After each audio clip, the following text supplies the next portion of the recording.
É aqui que apareceu o tempo? Tem de novo. Ah, bom, aí a gente vê, né? Bom, bom dia. Então essa aqui é a primeira aula de comportamento animal e nós vamos trabalhar hoje uma coisa muito importante, que é vocês entenderem o que é um organismo.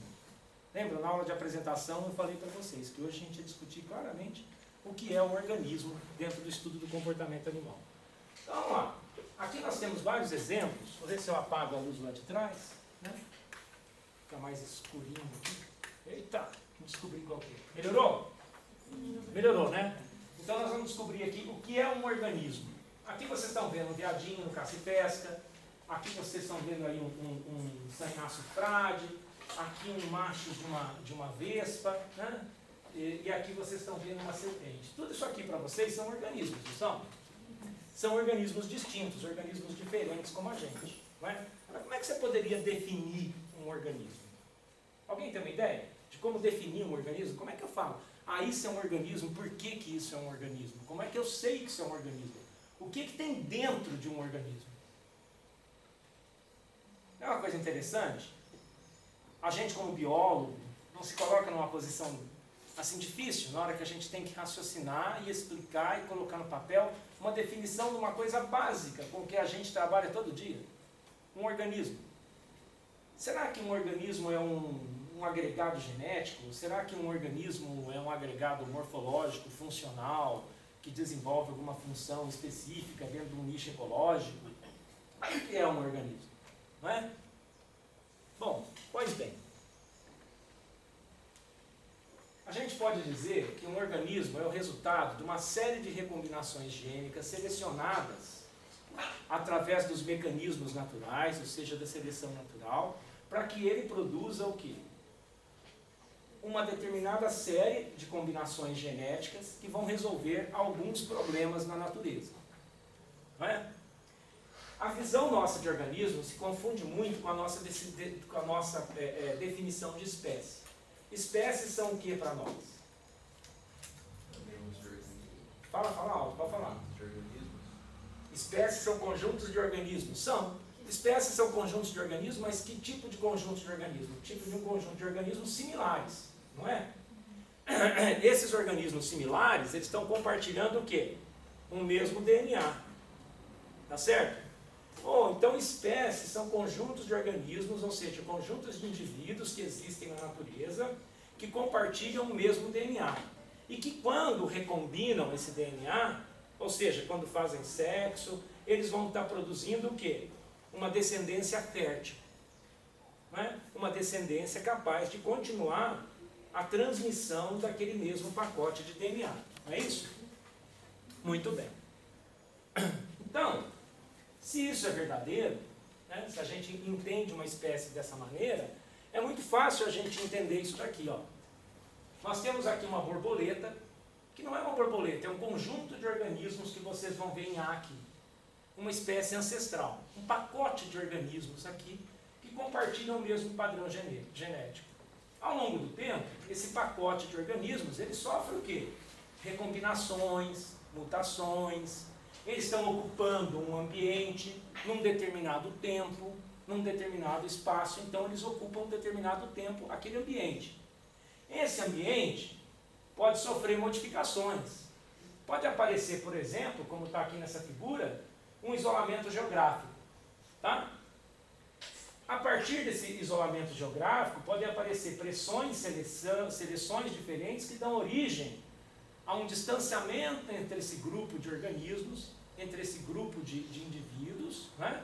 Eles começam a apresentar algumas diferenças no seu DNA, essas diferenças no DNA vão se ampliando, até que a gente chega num ponto em que esses grupos de organismos aqui estão tão distanciados do organismo original, que eles já não se reproduzem como o original e nem se reproduzem entre si.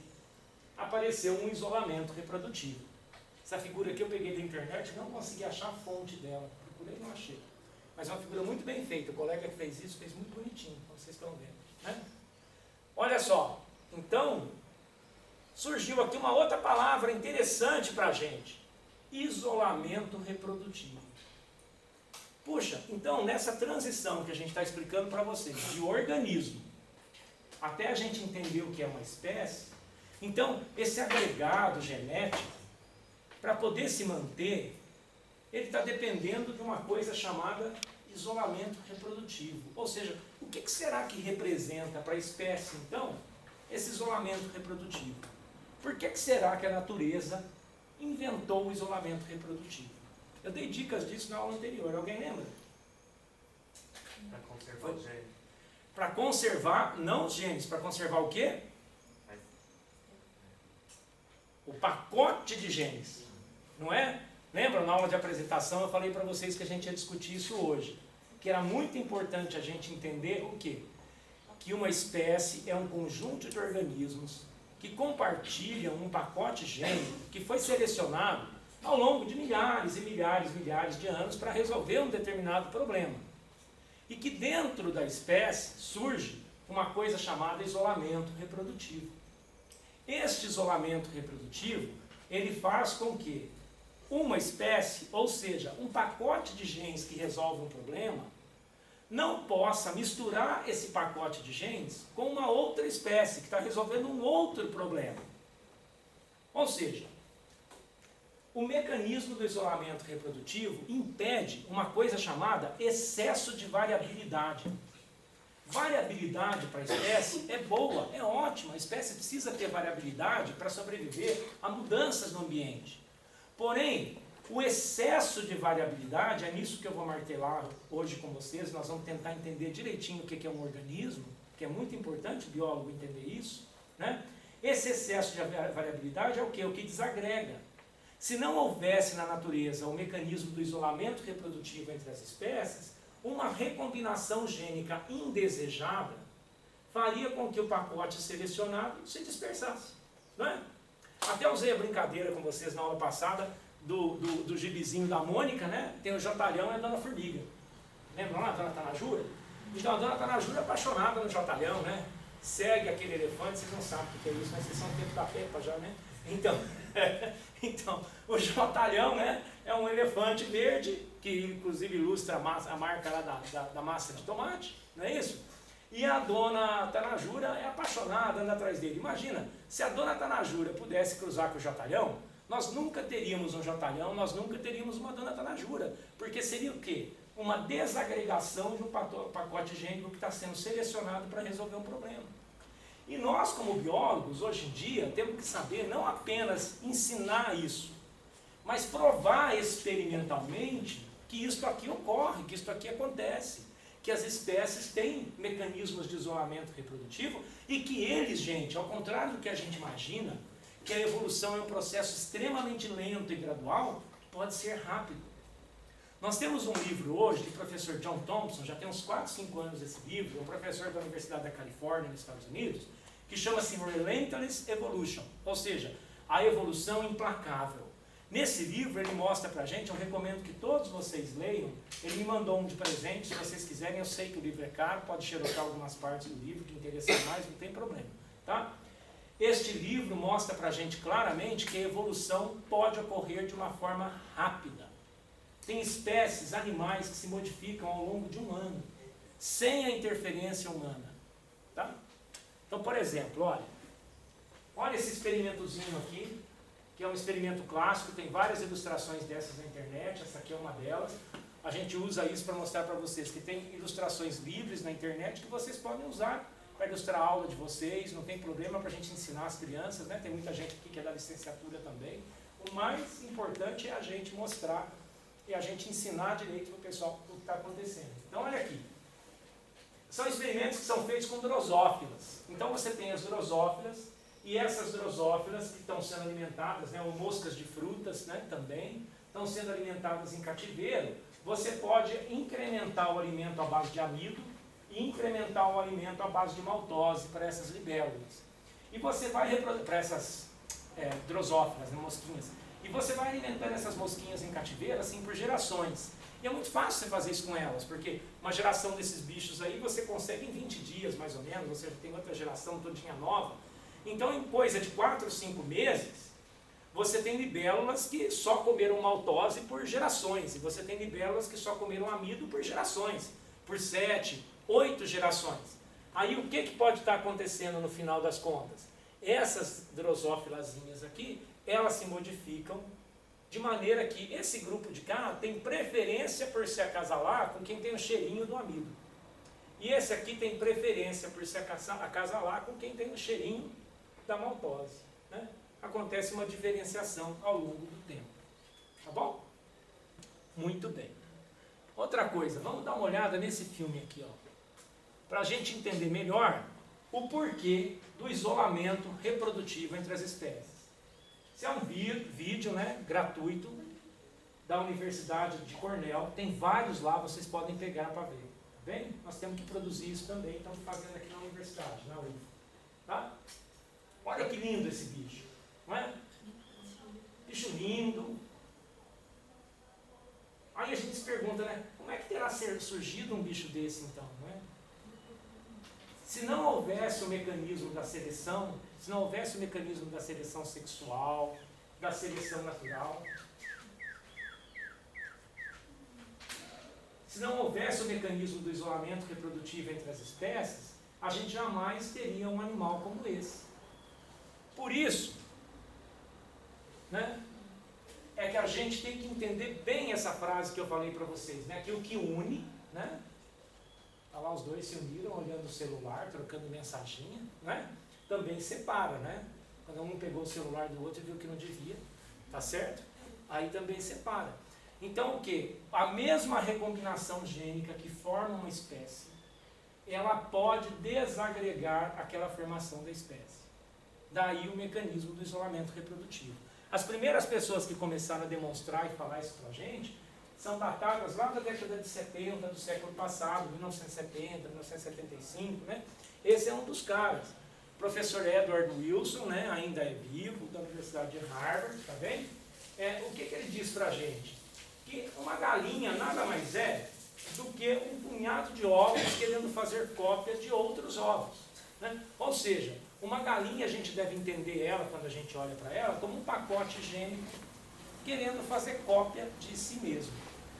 Então esse é o grande objetivo das espécies na natureza, né? É sobreviver, tá bem? Comer, né? Se alimentar para crescer, para se desenvolver, não ser comido, né? Não ser predado e deixar descendência fértil, né? Então você tem que comer, não ser comido nesse processo e se reproduzir. Tá bem? Alguma dúvida até aí ou não? Pergunta, cara. Quando você fala que o organismo é um agregado genético que vai selecionar para resolver problemas, são esses problemas ou também seriam os problemas do próprio organismo em si? Todos os problemas de um organismo, esse pacote gênico tem que resolver. Quer ver? Vamos tentar entender isso de uma forma melhor ainda para vocês. Ó. Veja bem. Agora eu vou responder a sua pergunta. Tá? Imagina uma borboleta. Agora vocês estão prontos para entender o que é um organismo, o que é uma espécie, o que ele representa para nós na natureza, na ecologia, no comportamento. Vocês estão acompanhando até aqui? Sim. Tranquilo? Estão gostando ou não? Sim. Então tá bom. Então aqui você tem uma borboleta. Se o que eu falei é verdade, o que é essa borboleta? Essa borboleta é um genótipo.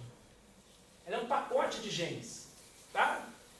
Então essa borboleta nada mais é do que um pacote genético. Se essa borboleta é um pacote genético, esse pacote genético vai dizer para essa borboleta quais são as suas características morfológicas. Ou seja, que tamanho essa borboleta terá, que cor essa borboleta terá, não é? Como é que será o tamanho das antenas dessa borboleta, tá certo? Como é que será o tamanho das perninhas dessa borboleta? Todo o morfológico dessa borboleta vem do gene que ela recebeu. Olha, gente, a cor do seu cabelo, o tamanho das suas pernas, né? O tamanho dos seus braços, tudo isso vem dos genes que você recebeu, tá bem? Além disso, esse pacote genético, ele vai dizer ainda quais características fisiológicas esse organismo vai ter. Porque morfologia e fisiologia, vocês sabem, andam assim, lado a lado, formando o sistema endocrinológico, né? A endocrinologia do bicho, os hormônios. Então, A morfologia é gerada pela fisiologia, a fisiologia é gerada pela morfologia, isso anda amplamente intrincado, com grande resposta ao patrimônio genético que o indivíduo possui. Está entendendo? Então o que acontece? Eu tenho um patrimônio gênico que diz que tamanho eu vou ser, de que cor eu serei, como é que serão minhas mãos, como é que serão meus pés, como é que serão meus olhos, e como é que eles vão funcionar, não é? Como é que eles vão funcionar, como é que o meu rim vai trabalhar, como é que o meu fígado vai trabalhar, como é que o meu coração vai trabalhar. Tudo isso tem uma regulação gênica que regula as proteínas que fazem com que o meu corpo funcione. Tá bom? Isso é um organismo. Imagina então quantos milhares de anos para fazer tudo isso se amarrar. Se não tem o desenvolvimento reprodutivo que protege esses pacotes, a gente seria eternamente uma geleca sobre a Terra, né? Seria geleca que não sai daquilo, tá? Muito bem. Então, uma outra coisa muito importante que a gente deve ter em mente é o seguinte, que essas características fisiológicas, fenológicas, se for uma planta, ontogenéticas, do desenvolvimento do animal, do desenvolvimento até de uma planta, né? Elas também vão dizer como este organismo vai se comportar no meio. Por quê? A interação dessas características aqui, ó, morfofisiológicas, que estão sendo produzidas por esse gene, por esse pacote genético, tá? Elas vão sofrer influência do meio natural físico e do meio natural biológico. Terá um monte de influências que vão dizer como esse organismo vai reagir a determinados estímulos do meio, ou não. Tá? E aí, dependendo da influência do meio, esse pacote gênico pode responder num sentido ou em outro. Conseguem compreender isso? Vamos dar um exemplo na nossa espécie. Na nossa espécie. Digamos que eu tenha um gene lá no meu organismo que diz o modo como eu vou crescer, o modo como eu vou desenvolver e o modo como eu vou me comportar. Porque são as características psicológicas do animal também. O modo como eu vou me comportar. Tá? Só que esse modo como eu vou me comportar, o comportamento animal, ele não é totalmente inato, ele não é totalmente instintivo. Tem características que são inatas, tem características que são instintivas, principalmente na nossa espécie, que podem ser modificadas, que podem ser alteradas pela interação com o ambiente social. Porque nós somos espécies altamente sociais, altamente dependentes do relacionamento umas com as outras, um indivíduo com o outro. Então, esse gene se modifica com essa influência, tá, do ambiente, e essa modificação com essa influência do ambiente social ou natural vai produzir o quê? O fenótipo, que é aquilo que a gente enxerga do organismo, que é aquilo que a gente vê do organismo, que é aquilo que a gente vê como o organismo vai se comportar, como é que esse organismo vai reagir. Estão acompanhando até aí? Dúvida ou não? Então olha lá, nós temos uma borboleta. Essa borboleta tem um pacote gênico que diz que tamanho ela vai ser, de que cor ela vai ser, como é que os órgãos dessa borboleta estão relacionados um com o outro, e diz também como é que essa borboleta vai se comportar no ambiente. Se ela vai ser uma borboleta, por exemplo, corajosa, se ela vai ser uma borboleta mais covarde, tá? E dependendo daquilo que ela encontrar no meio, das interações que ela tiver, esse comportamento dela pode sim ser alterado, pode sim ser modificado pelas pressões ambientais, que é o que caracteriza o fenótipo. Tá bem? Muito bem, então. O fenótipo, então, como eu coloquei aqui, fica claro para vocês que é uma combinação de todos esses fatores e como esses fatores se relacionam com o meio. Tá? Como a influência do meio impacta no genótipo da espécie. Nenhuma dúvida? Pois bem. Então, o que acontece? Essas características agora vão ser selecionadas. Haverá uma seleção natural dos caracteres adaptativos. E eu digo para vocês, a seleção natural é uma força implacável. Ela não tem cor, não tem sexo, não tem raça, não tem dia, não tem hora para atuar. Seleção natural atua assim, ó. Está apto para sobreviver no meio nesse momento? Fica. Não está apto? Não fica. Ou o indivíduo morre, ou o indivíduo deixa uma descendência menor. não transmite os seus genes para frente. Entendido? Muito bem. O comportamento animal clássico, a etologia, ela tenta entender até aqui. E ela tenta entender principalmente os como. Como tudo isso daqui funciona.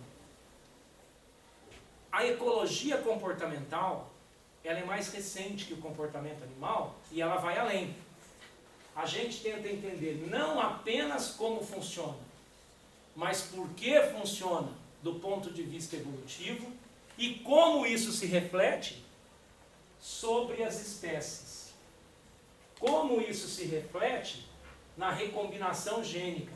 Como isso se reflete na formação de novos indivíduos, de novos pacotes genéticos. Muito claro isso para vocês? Dúvida ou não? Não? Deu para entender? Está indo rápido, está indo tranquilo? Né? Nenhuma dúvida? Gostaram da figurinha?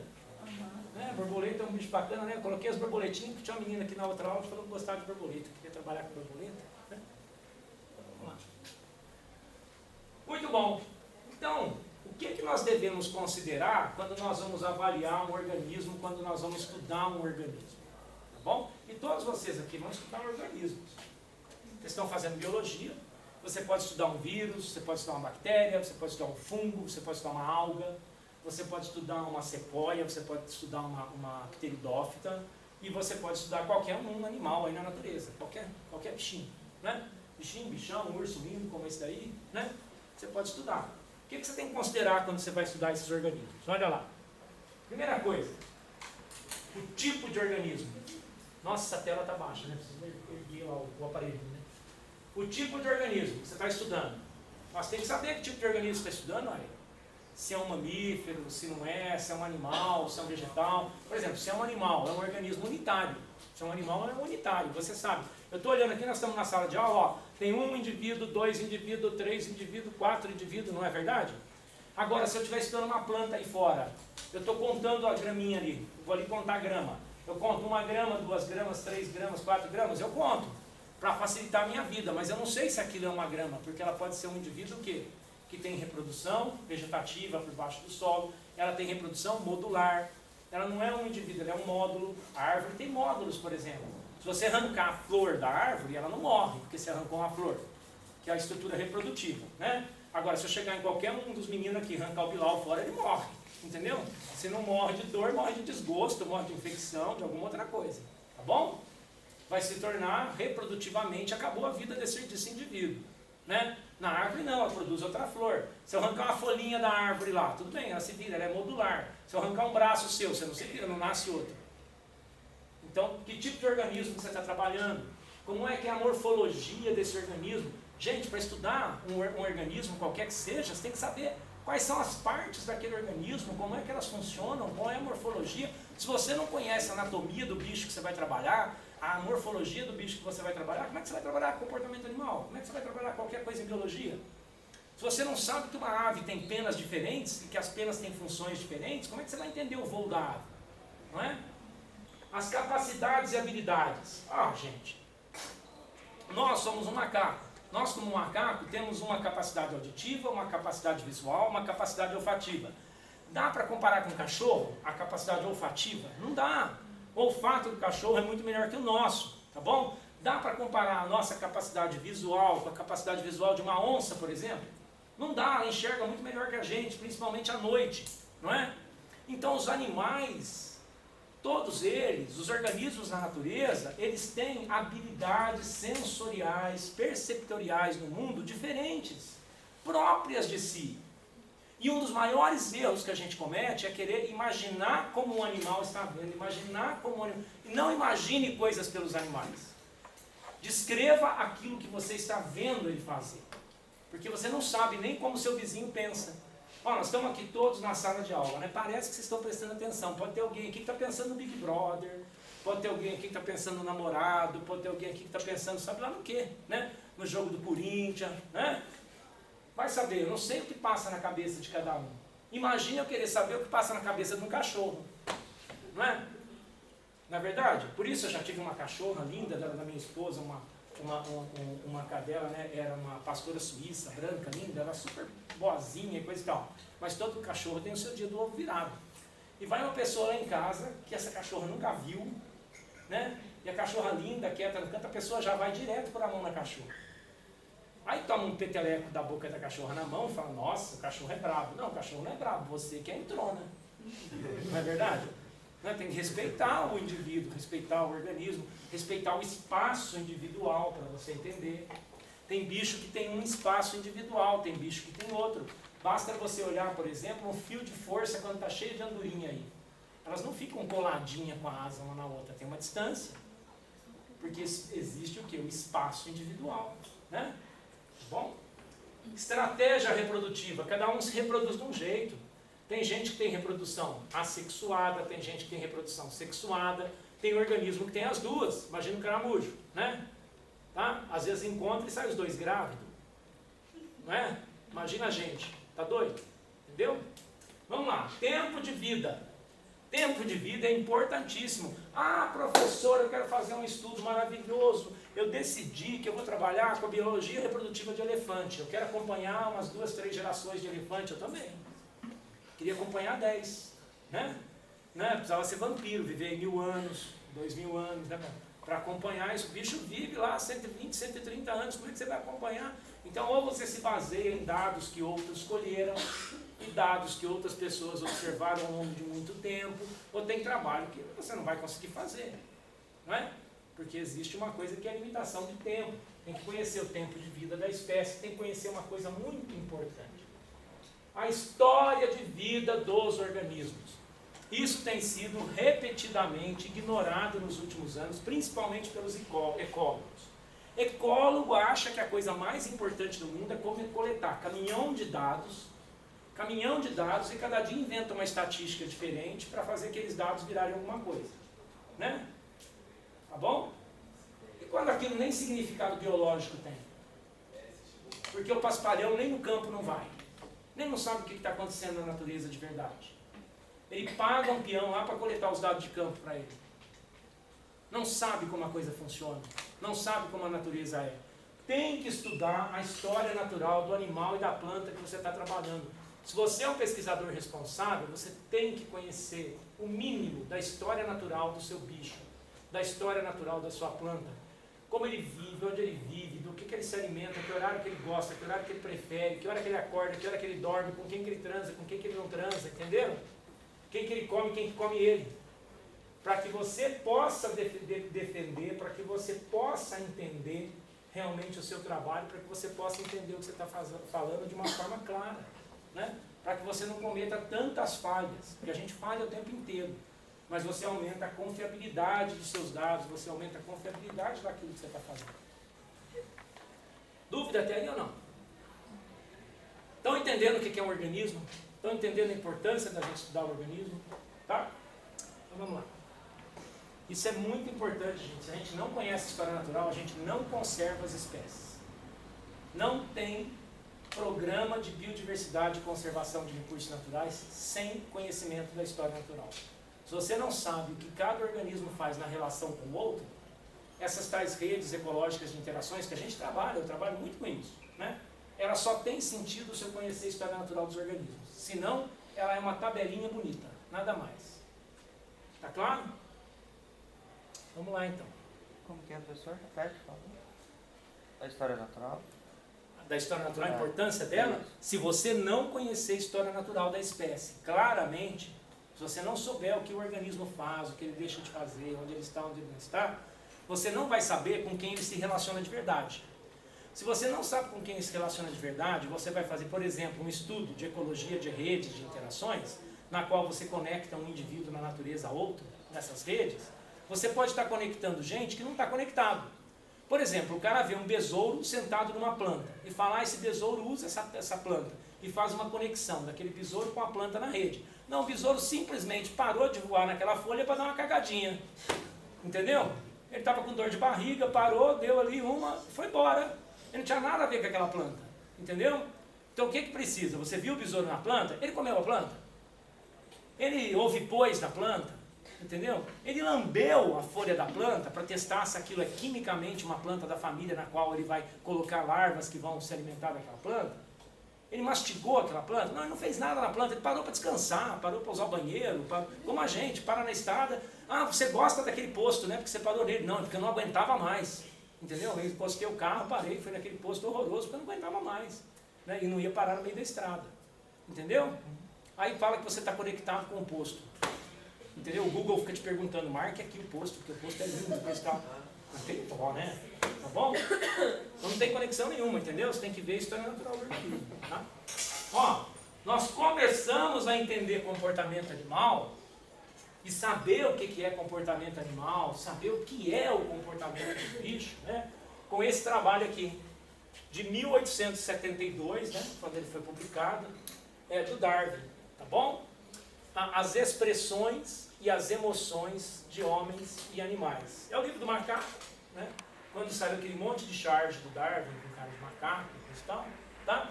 E o livro foi, inclusive, revisto pelo filho dele, né? Pelo Francis, tá? O Francis, depois, um dos filhos dele, reviu o livro várias vezes, né? As expressões e emoções dos homens e dos animais. Esse livro marca pra gente o começo, claro, do comportamento animal. Isso não quer dizer que a gente não estudava o comportamento animal antes. Não é? Como é que você chama, por exemplo? Hugo. Seus ancestrais estudaram o comportamento animal? Lógico. Por que eles estudaram o comportamento animal? Para domesticar cachorro, para Domesticar domesticar gato. Domesticar cachorro, domesticar gato, né? E mais atrás ainda, antes do processo de domesticação. Por que eles estudaram o comportamento animal? Para poder caçar, para poder comer, para não ser comido pelos bichos, não é? Para saber o que os bichos comiam e para imitar, para observar a estratégia de, olha lá como é que as onças caçam, as onças caçam em grupo. Aí o que faziam os neandertadão lá, né? Os nossos pré-históricos, ó. Ô gente, vamos aqui, ó, todo mundo junto, ó, a onça vai assim, uma vai por lá, uma vai por lá, dá certo, a onça come, vamos comer também? Entendeu? Depois ele viu lá uma fogueira pegando fogo, perdeu o medo do fogo, chegou perto daquele fogo lá, o fogo apagou, começou a olhar o que o fogo fazia com as madeiras, percebeu que o carvão era mais duro. Nossa, a madeira que pega fogo é mais dura, eu não tenho unhas grandes, né? Qual que é a sua ferramenta de ataque? Unha. Ainda mais eu que roubo, né? Dentes, né? Nossa, que dente poderoso, né? A gente é músculo, vou pegar um gorila lá na porrada, né? Entendeu? Aí o que a gente precisou fazer? Estudar os animais para desenvolver estratégia de caça, estratégia de uso de ferramenta, eu roubar o chifre de um bicho que morreu. Eu vou lá, o bicho morreu, eu pego o chifre dele, vou usar o chifre dele para furar os outros. Entendeu? A gente começou assim, estudando comportamento animal, né? Até virar cientista do estudo do comportamento animal. Um macaco bem desenvolvido agora, tá? Então vamos lá. Então olha, isso, gente, a gente desenvolveu muito o estudo do comportamento animal, porque nós somos um bicho muito curioso. Nós somos tão curiosos que a gente encontra criaturas como essa, de 3, 4 milímetros de comprimento na natureza, e a gente é capaz de descobrir o quão fantásticas elas são. Olha lá, a Peacock Spider.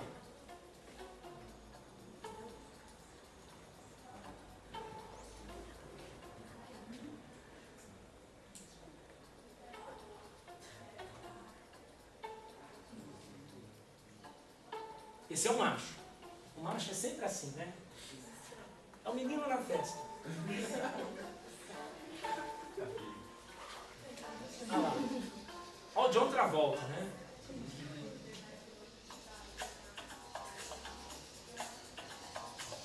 Aí a menina olhou para ele. Não é? Tá lembrando de alguém?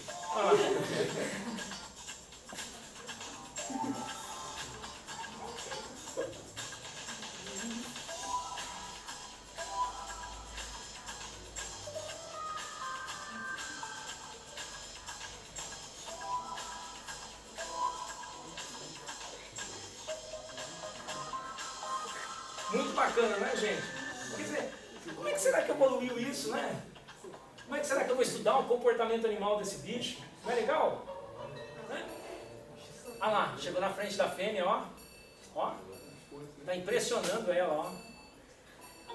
Tá vendo aqui nesse marronzinho é a fêmea, ó.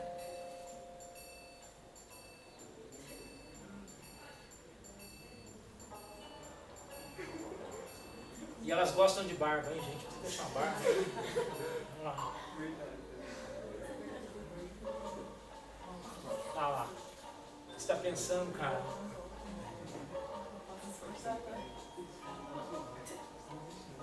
Muito do que nós desenvolvemos na nossa inteligência, no nosso aprendizado, da gente ser o ser que a gente é hoje, a gente se deve à satisfação da nossa curiosidade.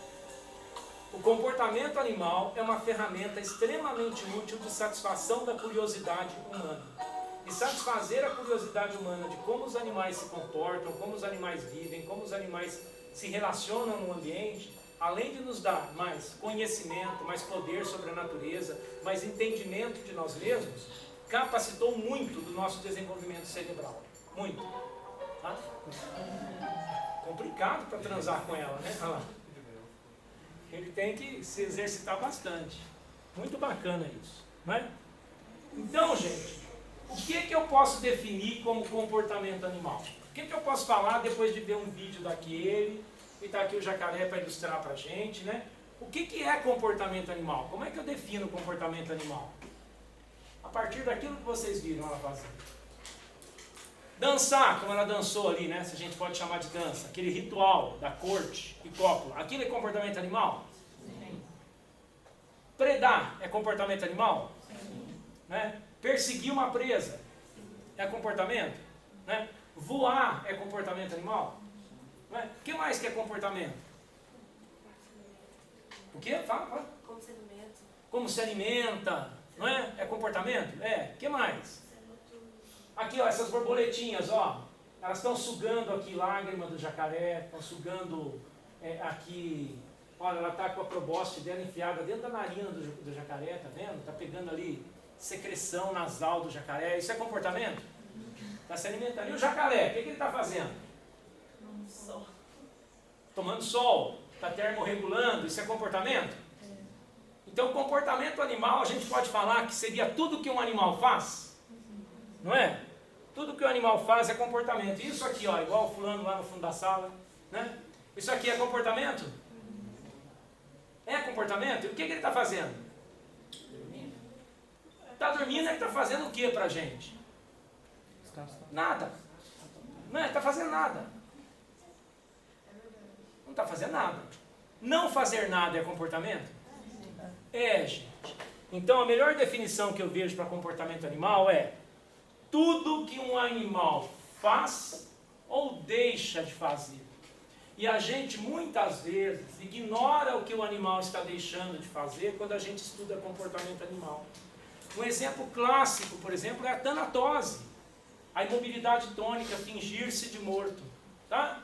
Muitos sapinhos, muitos animais na natureza, besouros, fingem que estão mortos, entram em imobilidade tônica. É uma defesa contra a ação dos predadores. Tá? Isso é o que? É um comportamento, é útil para o animal. Então uma formiga parada numa colônia sem fazer nada. A gente pensa que ela está fazendo nada, mas ela pode estar tendo percepção química do ambiente. Lembram que eu falei para vocês? As habilidades sensoriais dos animais são diferentes das nossas? Eu vejo uma formiga parada numa planta lá por horas, assim, ó. Perninha esticada, antena erguida, já viram isso? Perninha esticada, antena erguida, não está fazendo nada. Não está fazendo nada para você, bobo. Né? Você não sabe como é que ela vê o mundo. Você não sabe como ela cheira o mundo. Você não sabe como ela percebe o mundo. Não é? Eu vejo um escorpião parado sobre uma casca de árvore. Um pseudo-escorpião que a gente estuda. Né? Um escorpiãozinho parado lá. Aí ele não está fazendo nada. Eu não sei, eu não olho embaixo do corpo dele, eu não estou vendo os pentes dele. E se ele estiver fazendo assim com os pentes, ó, lá embaixo? Ele pode estar tamborilando na madeira, passando informação para frente. Igual tocar tambor na floresta, a gente provou isso num trabalho, uns anos atrás, uns 20 anos, com os alunos de graduação aqui. Está publicado na Arquitetológica, lá, está lá. Né? Na Marina Nimeu, com a Grace Ayre, que era aluna aqui da disciplina. Mostrou lá a função dos pentes do escorpião, né? Com manipulação experimental, laboratório, tudo. Tá bom? Então, tudo que um animal faz ou deixa de fazer, a gente pode entender como comportamento animal. Dúvida até aí ou não? Não? Tem o meu livrinho de comportamento animal, tá? Primeira aula da disciplina. Ele é gratuito.